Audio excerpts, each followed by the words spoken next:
There was a woman named Wanda. So this is the Arkansas 3 that we rescued. It's a story of 3 cows. And this is actually, we were followed by a film crew with Dr. Phil, as well as a documentary that Richard Linklater was the executive producer on. So like, yeah, our world went from half acre to saying yes to a couple of animals to like documentary crew with Dr. Phil following us along. Welcome to Content Kingdom. This is your backstage pass to the people, tools, and the trends shaping the future of content marketing. And welcome to another episode of Content Kingdom. I'm your host, David G. Ewing. And with me at Content Kingdom in the wild here in Las Vegas is Chris Fuller-Wig, the founder of Austin Farm Sanctuary. Chris, it's a pleasure to have you on the show. Glad to be here in the wild with you. Yes. Now, talking about in the wild, you are actually the opposite. You are on the farm. You are not in the wild, right? True. Yeah. So Austin Farm Sanctuary has got to have some of the greatest content, which is why I'm so thrilled about this episode, because if you are just looking for an Instagram that is going to make you feel happy, just press stop right now and go to Austin Farm Sanctuary on Instagram. It is incredible. And so you've made some incredible content. I'm so excited to try to learn more about your journey. And I have had a ringside seat and seen many of the things that you've done, but now I want to hear it from you. So let's begin at the beginning. Let's begin at the end. Right now, You run Austin Farm Sanctuary and it's like 80 gajillion farm animals, right? What is Austin Farm Sanctuary today? Yeah, so Austin Farm Sanctuary is a home to just over 250 rescued farm animals on 95 acres just outside of Austin. So that's at least the statistics of Austin Farm Sanctuary. All right, yeah. 250 animals. So just so everybody knows, goats? Yeah, I think we have 14 different sheep? species. So 14 species. Yeah, goats, sheep, donkey, mule, cows, pigs, peacock, turkey,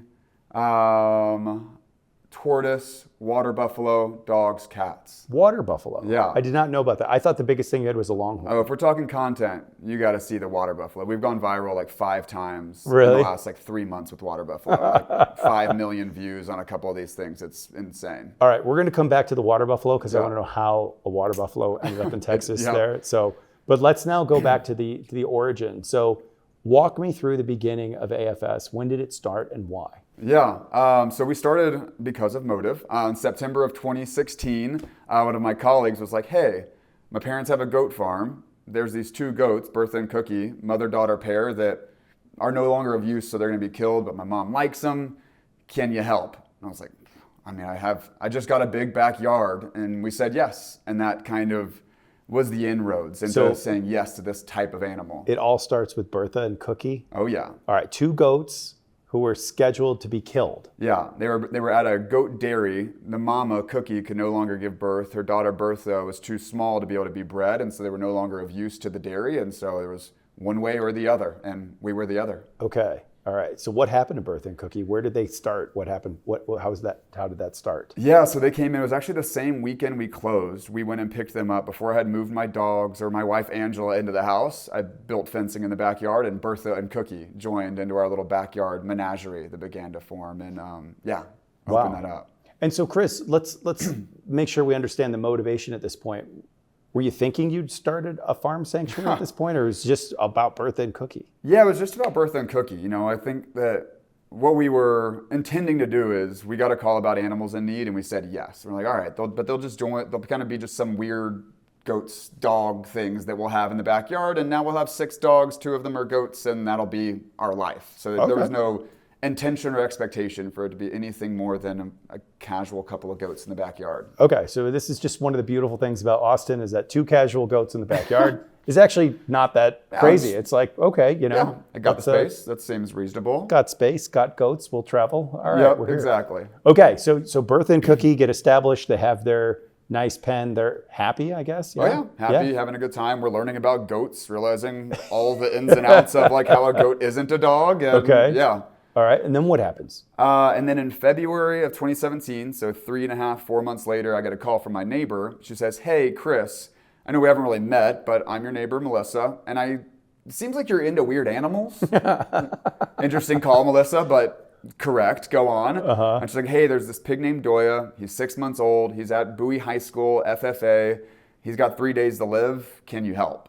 And I was like, all of this was new information to me. This FFA, pig rescue, all of that. And we didn't know that other places existed. Like there's probably other places that we could have gotten calls, but we got the call and we slept on it. And we're like, when we have this backyard, we're getting the phone call.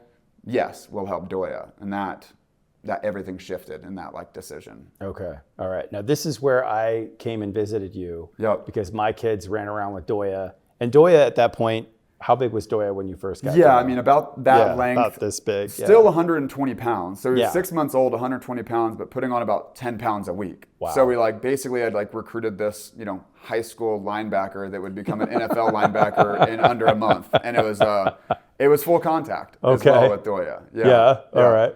So now Doya, Cookie, and Bertha, her daughter, are in the backyard. Yeah. And so, and Doya is now growing at 10 pounds a week. Yeah. What happens next? So what happens next is that we fall in love with Doya, truly. So, I mean, we had already connected with Bertha and Cookie. They were playful and loving, but it was really in laying in the backyard with Doya. I would play with his earlobes, explore his eyelashes, look into his eyes. There were all these things where I was like, holy shit, I'm having the same connection that I do with my dog Finn or other animals my entire life. And I'd always loved and cared about animals and pigs, but it was in this moment that I finally saw a pig. I had seen them with my eyes, but I had never seen them with my heart. Yeah. And I saw Doya with my heart, and I was like, we've got to do something about all of this. This has to be intentional versus we get random calls from people because they know we're weird. All right. So you stare into the eyes of Doya and see Doya's soul. Yeah. And it's beautiful. Yeah. And now this is the mission. Now the mission's begun. This is the thing. This is the origin. This is there are billions of Doyas out there that need somebody to look back at them, and we were ready to open our eyes to them. So what happens next? So then we kind of keep an ear to the ground. Beforehand, no ear to the ground. We just got the phone call. But then I was kept an eye on Craigslist, or kind of, some friends kind of knew. And so then Miss Piggy joined. She was a potbelly pig that was abandoned. Nobody wanted her. And so we kind of found out about her through Craigslist. And then Licorice was a little pig that was set loose and abandoned at a horse farm. And somebody had pulled out a gun to shoot him because he had scared one of the horses. And somebody called us. And so we jumped in there. And then we took in Rowdy and Missy and Dolly, the goats and donkey. And this ball kind of was the snowball was rolling down the hill. And this is all in your backyard. It was rolling down the hill towards a half-acre backyard that had a finite amount of space and, a reasonable amount of neighbors as well that were kind of joining in from the periphery on this experience. So the neighbors are joining in, what, positively or negatively? Are they saying Chris is getting crazy, or are they saying Chris, this is awesome? What are they saying? It depended on how unruly my animals were being today. Melissa, this woman, loved it because she had a chain link fence. She loved it, and that was them. The woman at the back wasn't so happy because Doya found out that he was now 300 pounds and could just push through the wooden fence. So she'd look in her backyard and it was a pig stuck in the fence, wiggling back and forth. And then the other one, his dogs were always barking at our animals and it annoyed him. So it was this spectrum of relationships. That hot, medium, and cold. Basically. Exactly. Exactly. All right. Exactly. So this is all going on in the backyard. What happens next? This is quite the drama unfolding here. Yeah, I mean, I think that by this time, we got to 15 animals, a couple of those dogs, and then all the animals I just mentioned. And we were like, all right, this half-acre backyard is full, but we realized that there was a desire for our friends and families to participate. You to come out, your family wanting to meet the animals, other friends in our volleyball community were like, hey, can I come visit? Can I bring a kid? And we're like, it's kind of a shit show in our backyard. I guess, but it's not this idyllic experience. You're going to come in and be like, you have 15 animals in your backyard. This is like a zoo back here. Exactly. For real. Yeah. Exactly. Okay. So we were like, all right, how do we want to rescue more animals. Our capacity and our purpose here isn't just these 15, but how do we create a place where people are getting to know them and experience their life here in a different way, the same way we have. I'm having this experience with Doya. Who else just needs to come and pet a pig's belly and see them? And so then that led to us continuing kind of the pursuit for more land. And so it was September of 2016, we bought the place. In June of 2018, we bought the 5 acres that we then moved to in Cedar Creek, Texas. Okay. And had you started fundraising at this point, or was this just funded by the Fuller-Wigs? Yeah. How did that work? By that time, we were still funding it. We had maybe done a Venmo fundraiser, and people had sent us $200 to cover a neuter for a dog or something. But it was really, we hadn't considered any of that. We had We had become a 501c3 nonprofit in February of 2017. So we were open to the idea of fundraising and taking it in, but that wasn't really we didn't have any plan for it. It was kind of just reactive. And so at that point, it was still like a hobby of ours. Yeah. Okay. So you go to the 5 acres. Yeah. Then what happens? We go to the 5 acres, which starts to fill itself up, you can imagine. Yeah. You're like, oh, now I have space. We can just say yes to anybody. But a couple of things happen. One, like the most important part of Austin Farm Sanctuary outside of our animals is our community. And now we had a place where they could actually come and participate in our mission. You could come and meet the residents and walk our space and come to an event and watch a movie and then camp out under the stars. Like we were able to curate this experience where like we wanted people, our goal is to rescue, rehabilitate, and provide a forever home to farmed animals and inspire change in how society views and treats these creatures. Like bar none, mission is that. And we were allowing for the inspiration part to finally happen. Like when you come, you spend the night, you get to know them, you know their names. That was allowing to happen. And so that's when we really saw like our potential of the animals that we rescue, we can platform their stories, both in on-site experiences, but like across the world, and allow for our mission to be in motion way beyond the bounds of our 5 acres. Okay. Yeah. And just give the audience a picture, like a mental picture. So you started on a half acre, which is like a half a football field, sort of. Yeah. Roughly. It may be even a little smaller, but there's a house on that half acre. Yeah. So then you take away from so that. Now it's and even so, less. Yeah. And so now you're in 5 acres. It's like 5 football fields, roughly, just something to give like people like a mental picture. So it's a lot more space, but it's not an infinite amount of space. For sure. That's just, especially when you rescue a cow. And then you're like, oh, our 8 goats, sure. And then you get a cow and you're like, and that's about equivalent to 10 goats as far as the land usage and space they take and stuff like that. So, and which is another thing. So we navigated to that. We eventually, to fast forward, we'll eventually get to 85 residents and then need to move again. Right. But as we kind of built up through there, we have these 3 species, a goat, a pig, and dogs. But then we started to interact with more donkeys and cows and, ducks and chickens became into the pack. And so things just started broadening kind of in every way. Now there's a really touching story, I think, that happened at the 5 acre chapter, which is, wasn't there a woman in the military who had like an emotional support llama? I seem to remember this story where you had to like drop in one weekend and like rescue something in like a faraway state. Like, am I making that up, or is that a real It's similar. So there was a a woman named Wanda. So this is the Arkansas 3 that we rescued. Yes. It's a story of 3 cows, and this is actually we were followed by a film crew with Dr. Phil, as well as a documentary that Richard Linklater was the executive producer on. So our world went from half acre to saying yes to a couple of animals to like documentary crew with Dr. Phil following us along. But it was a woman who had lost her mom. And then she fell on hard times and became homeless. And she was kind of couch surfing, but couch surfing with 3 cows as pets, which you can imagine the amount of buddies you can call that also have land. Like it's, that sheet becomes a little bit narrow. And so she was basically in a position difficult. Hey, I've kind of burned all my bridges. I've tried every option. Like I don't have a spot. My cows have a limited amount of time here. Can you help? And that's where we also saw that our mission is also to help people who want to help these animals. Like we can only say, yes, there's billions of animals in need. We can only help so many. But what is the story that we can engage with that helps the human, that helps the animals, that allows for us to then not just save those 3, but talk about the 3 billion other cows that might be in need. So it was that story really grasped onto us. And so, we did this rescue mission to drive to Arkansas, load them up, Jesse, Sydney, and Dexter, and then bring them back to our 5 acres. Wow.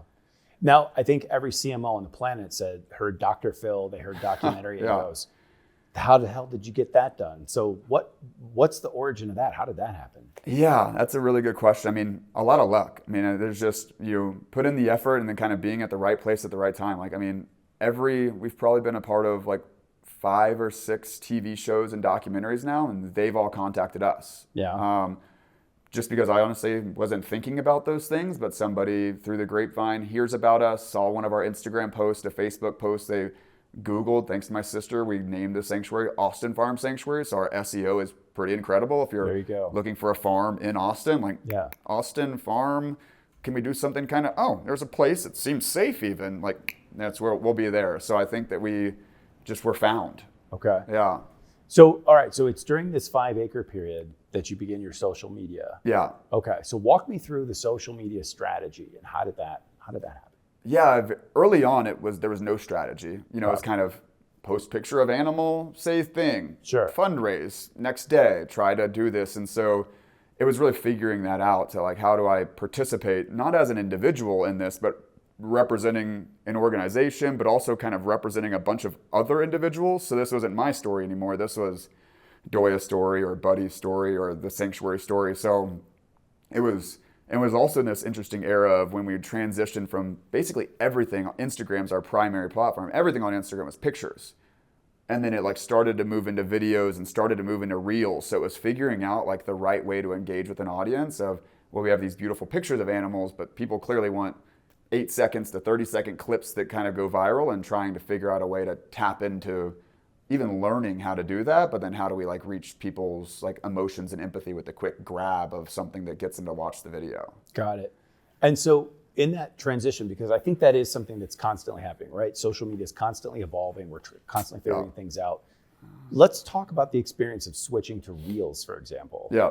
Did you ever feel like I figured it out? Like this is going to work at this point in time, even if it changed since then? Like, yeah, you know, or you hit something viral and we're like, oh wow, that was cool. Like, talk to me about that. Yeah, I think there's been different peaks and valleys of figuring that out. You mentioned change, like, oh, we got this figured out, and then the algorithm changes 3 days later, and we're like, I don't quite have it figured out. They want a 90-second thing, not a 9-second thing. So I think that we always have found ourselves slightly behind the curve on that, at least used to, and I felt honestly a lot more stress with it, of like trying to track the curve and do these trends and hit the algorithm. And I think probably, I don't know, maybe 2 years ago, I let that go a little bit more of just kind of being like, we're going to deliver the content in the way that we believe is, you know, ethical and brings attention to our residents in the way that we want to. And like, we'll see kind of how the platform, we'll use the right hashtags and things like that, but like, how do we deliver our content and allow for the algorithm to kind of adapt to it? And I think that that's been pretty successful. And that's,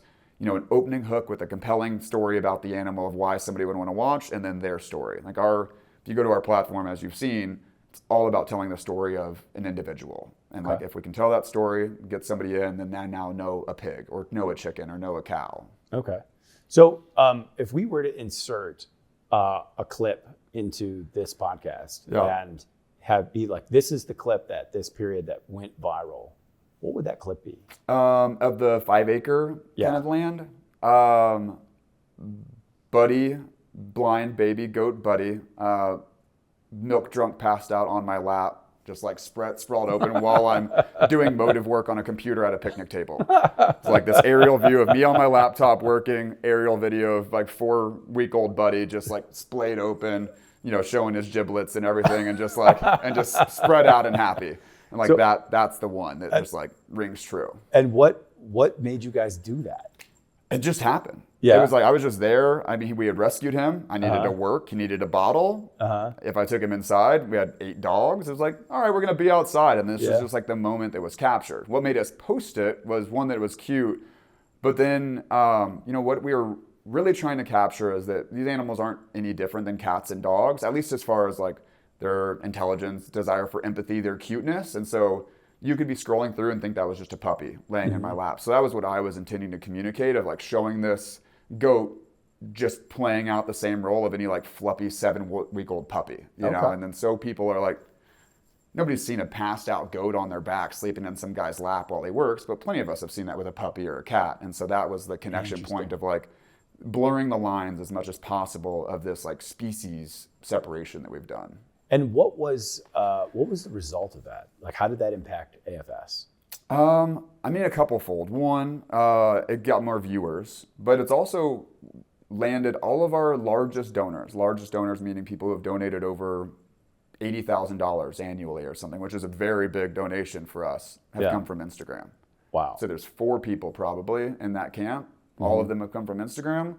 The first in that told me is because they saw Buddy's video. Wow. And they not only liked how we shared Buddy's video, but they liked the caption that we had that explained how Buddy was safe now, where he had come from. They thought that we had talked about the sensitivity of, he was rescued from the meat industry and navigated that with like dignity and respect, while also talking about our desire for his future. And like, so it allowed for us to connect with people. I mean, our number one goal is to save animals and make money so that we can save animals. And like, it allowed for us to find a base of people that were interested in that and then could also fund the saving of buddies. Wow. Yeah. Wow. Okay. So the 5 acre period lasted till when? 2018 until 2021-ish. I'd say 2021-ish. And COVID hit in February of 2020, March of 2020. You know, we thought that would be it was an interesting shift, but it wasn't necessarily a bad one. It actually, we saw like an uplift because people were trying to find ways to get out and be outside, to socialize and interact with the farms or animals. And so we actually saw a lot more on-site attendance or interest in our mission. And, you know, and I was also, you know, not driving to work. And so at 7 a.m., I was like, I can actually go feed the animals instead of head in. So we had some more content of like the experience at the sanctuary on both sides. And so, you know, as that happened, and then in 2020, we started looking for more land. It's tough because around Austin, as you know, like in 2020, 2021, the price of land was just going up, and we were kind of chasing the same thing. And we're like, we're going further away from town and getting smaller property. But then June 30th of 2021, we bought the 40 acres, which was like the next spot we were going to go to. And then I say 2021-ish, we bought it. And then over the following 9 months, had to build this, you know, slab of nothingness into, you know, 8 different paddocks for 85 animals that we had to move over there. And so we slowly made this transition of cows moved first. They needed the least amount of infrastructure because they're big and safe. And then the next was the big pigs. And the next was Pierce, our on-site caregiver, you know, human. Wow. And then it was the goats. And then it was just this transition period to like the new spot. Did you ever call Noah and see if he could rent his ark? Exactly. Well, I just wanted to see if I could grow my beard and hair long enough that maybe I would just like manifest this power. Unfortunately, like 95 trailer trips was actually 95 trailer trips the mood that was the needed. new ark? Yeah, exactly. Okay. All right, yeah, the new ark is fueled by diesel. All right, sounds good. So, okay, so now it's a huge logistics effort. We've gone from backyard to 5 acres to 40 acres? At that time. Now I'm up to 95, but now 40 up to then. 95. So, okay, so it starts at 40. What happens then? So the 40 acres is kind of built out April of 2022. We have our first like grand opening event for everybody to come out and meet the now probably 100 residents at that time. And then, I mean, the ball is kind of, then everything just kind of really has escalated, you know, more and more people coming to events. We probably have anywhere between 100 and 200 people that attend most of our events, which is like, we're an hour from Austin. It's a pretty big commitment to come to the sanctuary. Yeah. But people are there and they're in it and loving it for, you know, 3 to 6 hours when they're having a visit. So a lot of those dots that we started to connect at the 5 acres really came together. Or, you know, primarily our ability to care for these animals. Like, I mean, you know, I grew up in a cul-de-sac. I was from Galveston, Texas. The amount of times that I've helped a goat give birth is now 2, and it's in the last 3 years. You know, like, so all of this was learning. We were learning how to animal care. I was learning how to fundraise and care for animals, but also manage a team of people who aren't technology implementation consultants, but are veterinary technicians. And so a lot of that was kind of, I'm very glad we started at the half acre and then moved to 5 because I had to take baby steps versus if you gave me 95 acres in 2016, you know, I'd be in prison because I became a hoarder and like got out of control, you know. So we figured it out, and that 40 acres and a lot of dots started to connect. And then we had bigger land, more stories, and then our content, when it comes back to that, like started to be wrapped around this, you know, this center that we built basically for animals and for our community. And that's really where I do want to go next, which is okay, you've got content and now you have real fundraising goals now, right? Oh, because this is a big operation. So walk me through, to the extent you're comfortable sharing, what does fundraising look like for you and how does content play a part in that? Yeah, I mean, 100%. I mean, like, social media is our primary driver of donations, not just those big ones that I mentioned earlier, but like $5 Friday. At the end of the week, we might have a post that, hey, can you help by donating for $5 Friday, or signing up to be a monthly donor for $5 this Friday. And so being able to use social media as a tool to kind of do outreach and fundraising like that is huge. But the kind of baseline of it is not just asking, but sharing stories that allow for when you make the ask for it to make sense. Okay. Nobody's going to fund me if I'm like, hey, we need to build a medical barn. They're like, okay, cool. But if the last 3 months I've talked about all of these medical stories that we've been able to do or need to do or wish we could do or other places have done, and then it ends with this campaign of help us build this medical barn, then it all makes sense. And so, we want people to connect with our residents, grow that connection, deepen that connection, and then desire to support them. And all of that happens through social media. And shockingly, most of it through like Instagram Reels. Like wow. Finding Reels to have people donate, and then they'll either donate through there or it's they've gained awareness from us, and then they join our email list, which is our driving goal. And you've taught me that over the years of like, yes, get them on your social media, but the algorithm changes and you're screwed. Right. Get them in your email inbox and on your newsletter, and then you've got them. And so that's really where our strategy is: get them a part of it. And then, do you want more curated, specific, kind of closer touch emails and outreach? Join our newsletter list, and then that's where we do most of our primary fundraising, is marketing to that 7,000 or so people on our email list. Yeah. That's a great trick from Authority Marketing by Rusty Shelton from Zilker Media, where he calls it rented media. And it's like, hey, you can be on Instagram, and that's rented media. Yep. And you rent it as long as you're giving them your content for free, and they'll give you some eyeballs, and that's the transaction, right? But until they're done with you. But once they're on your email list, it's owned media. That's your property. Yeah. And you've got them. So while it is antiquated and email's not sexy, man, that's just so much more valuable to have. For sure. So and the visibility of, and what you see on Instagram is you don't know when they did or did not view them. Like the amount you see if they comment or they engage in some sort of way. Like it's just the superficial kind of metrics that you might give, versus on email, it becomes a little bit more clear. Did they get the email? Did they make a donation? Like we got a pretty line of capturing of success of a campaign, versus gets muddied when it gets into the social media space. Got it.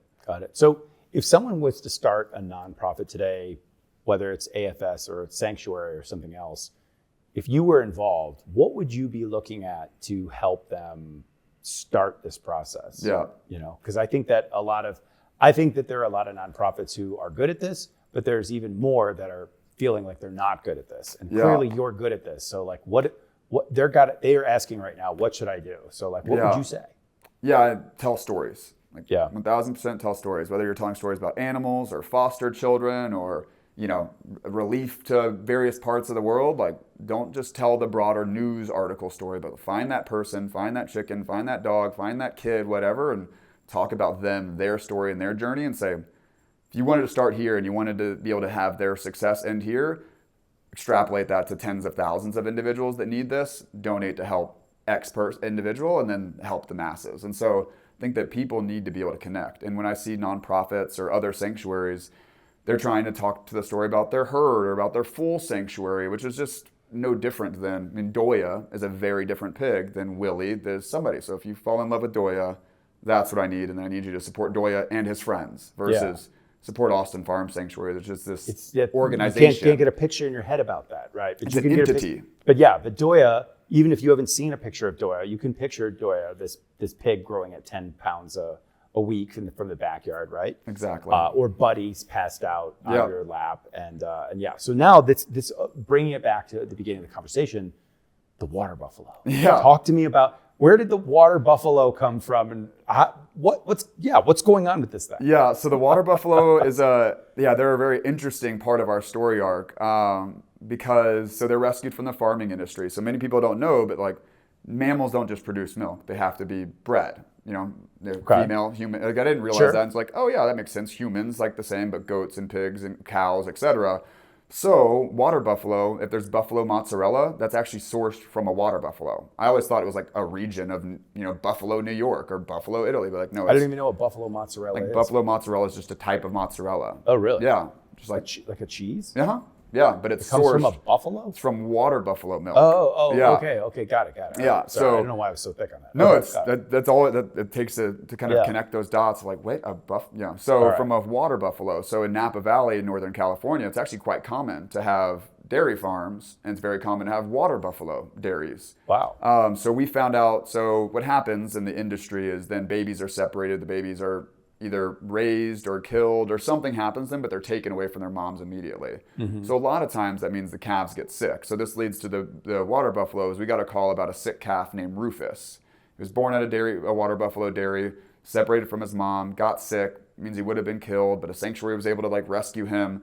And then they were on the search for a place that had lots of land, lots of water, and they found their way to us because we've got some large ponds and lakes on the property. And so Rufus joined us in May of 2024. So he made the hike all the way from Napa. We got him driven by a livestock hauler all the way to us in Austin. Wow. California to Texas. It's not just for entrepreneurs. So. Exactly. Another one of the California to Texas moves.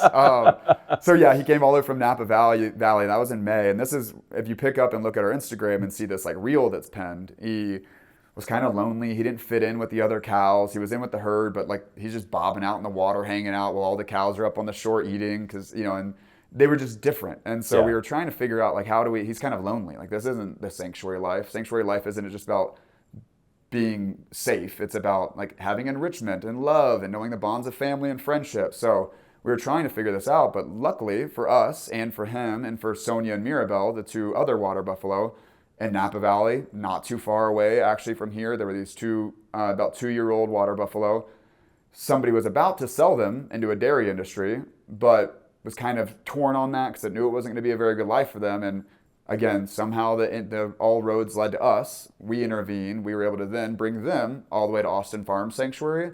And then that's what kind of led to Rufus and his now sisters and kind of this like beautiful story arc for all of them coming together. And the Instagram reel that's gone viral is Rufus's story kind of synchronized to Amazing Chaperone song of the Pink Pony Club. And it's like his journey of kind of being an oddball that then has this crescendo effect of him and Mirabelle and Sonia, all three in the pond swimming around together. And it has this like perfect arc of him alone and then him with friends and, happily ever after. And so, so we honestly will post that similar videos or that same video like once a month, and it's like a guaranteed, 1+ million views. Just like, wow, just rubber stamp. If it has a water buffalo in it, we've just found out that like it's automatic 1.1. Literally, picture water buffalo, whatever, gonna get a bunch of views. All right, hear that, kids? Get a water buffalo. Exactly. You can get your 1.1 million likes. If you need, if your nonprofit needs donations, rescue water buffalo. Yeah, or just come to AFS and maybe ask Chris nicely. Exactly. Yeah. So yeah, recently we were on. We did like a collaboration with the Dodo, who's like a huge like animal social media account, and so. Yeah, but it was all in the intention of sharing stories that got us lots more viewers. That then we can go and tell the compelling story of now help us buy hay for the water buffalo, or buy hay specifically for Rufus, Sonia, Mirabelle. Like use their names, ensure that people feel like they're contributing to something very specific versus broad. I can feel the power of the story already myself. Like it's visceral. Like you can feel it. So all right. So many people have commented on that with hilarious comments like quoting VeggieTales, because there's a song in VeggieTales about like water buffalo that I didn't realize, but everybody wants me to use the music for. They comment every time, or they're like, not me sitting at home crying over this happy story of a water buffalo is the second most comment, or third is, this really explains why they call them water buffalo. I never would have thought, because and they're all hanging out in the water. So yeah, got it. All right, fascinating. So now, what's next for AFS? Where are you guys going next? Yeah, so our mission is to, I said, rescue, rehabilitate, and provide a forever home for farm animals and inspire change in how society views and treats them. So now we're really leaning into the inspiration side. We have 95 acres now. There's 250 residents that call our place home. I don't want our, in 50 years when we've resolved all the problems and farm animals are safe and roaming free, I don't want the result to have been 500 to 10,000 residents have come through Austin Farm Sanctuary. Like, frankly, that's not enough. What we have to do is we have to lean on the stories of Rufus and Buddy and Mirabelle, Sonia, Doya, et cetera, to allow for us to bring attention to the other animals across the world. So like we're in the inspire change place. How do we elevate the stories of, our 15 ambassador residents? Like of the 250, there's 15 that were like, these have incredibly compelling stories. They are titular characters. And so telling stories about them to allow for the world to now know Doya, but then have the, kind of like me, the propensity and opportunity to see other pigs because they've seen Doya. And so we're intending to educate and open up dialogue and conversations so that we can save, millions, billions, not just thousands that would ever be able to like actually touch the ground at AFS. Okay. So how are you going to do that? So that's going to happen through, that's where content becomes so important. So for us, there's 5 staff members, 40 active volunteers. Like I just have Google Photos right now that like people just throw all their things into. And on a Saturday, hopefully I have, 30 minutes to like scroll through and try to mine them. you know how busy I am. I don't do 30 minutes on it. So there's just all of this information out there. So we're always limited to like, what can I go capture or create? Or like Rachel, who's my team member on marketing. And that's really limiting. So what I really want to do is we have all of the, I think the most famous video that we have from that three water buffalo club is all three of them bobbing in the pond together. I didn't get that. Just one random volunteer one day at the farm saw them together and it became like the staple. So it's finding ways to tap into the abundance of the amount of content that we have and then serve that up to our audience and doing that efficiently without me pouring through and trying to find it. And so one of the exciting things that we're looking for with Content Line is like, I think that it plays two valuable roles for us. One, on our on our website, you should be able to come in, and if you're a cow person or a pig person or you've donated to chickens in the past, like we want to know that, and that's what I want your experience when you come to the site to be. Or if you're a donor or a monthly Farmly member, like how do you come and feel like you're a part of this community and you have access to your own custom portal that is only for Farmly, so you get the insider news and things like that, because we have a very tight-knit community. Most of our givers have given once. Like most people who donate to the sanctuary have already donated before. And so how do we strengthen that relationship and make sure that they know, again, AFS, our residents, and have that? So content being a place where they feel like they can go and have direct access to their own experience, while also finding ways to mine these, thousands of videos and pictures that our volunteers have and allow for me to efficiently put them all together. And part of it is going to be, instead of, 55 Google photo albums that I can't manage that are tagged in all sorts of crazy ways, to instead just loading them into Content Line and saying, hey, Kaporos is coming up. It's a huge event where a bunch of chickens are killed and we need to do an advocacy story about that. Chickens, Kaporos, white chicken, happy.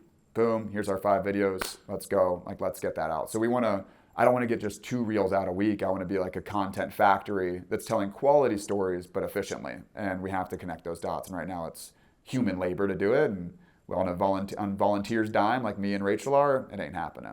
Got it. Yeah, no, I can't wait to see you implement taxonomy in Content Line and just have your 15 animals. I'm so excited. It's like the real animal kingdom taxonomy. That's going to be awesome. Exactly. Very cool. Well, Chris, if people have become inspired by this podcast and want to engage and maybe donate to AFS, how do they do it?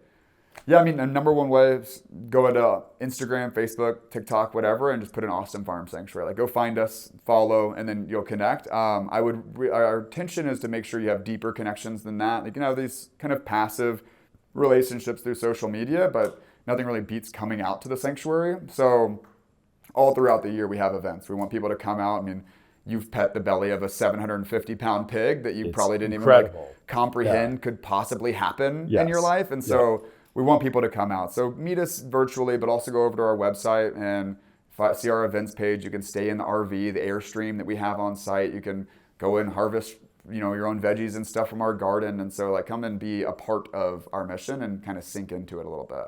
That is really cool, because I think Austin is a destination town. Yeah. People want to come to Austin, and if they're there, they're thinking, what do I do? And it's, you immediately gravitate to downtown or F1 or, AFS or South by. Yep.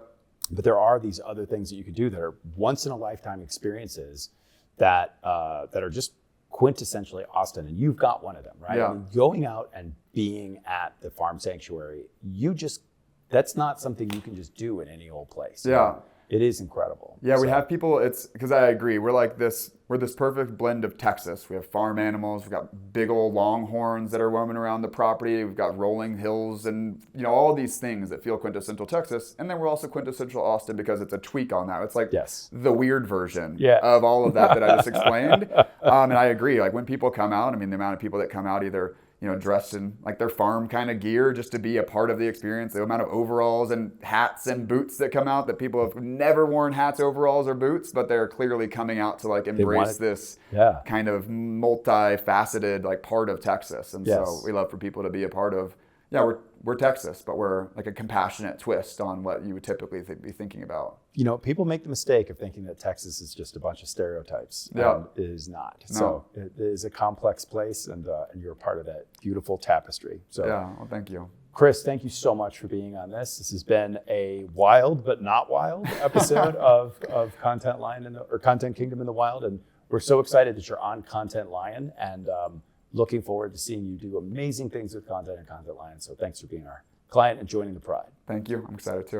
All right, man. Thank you.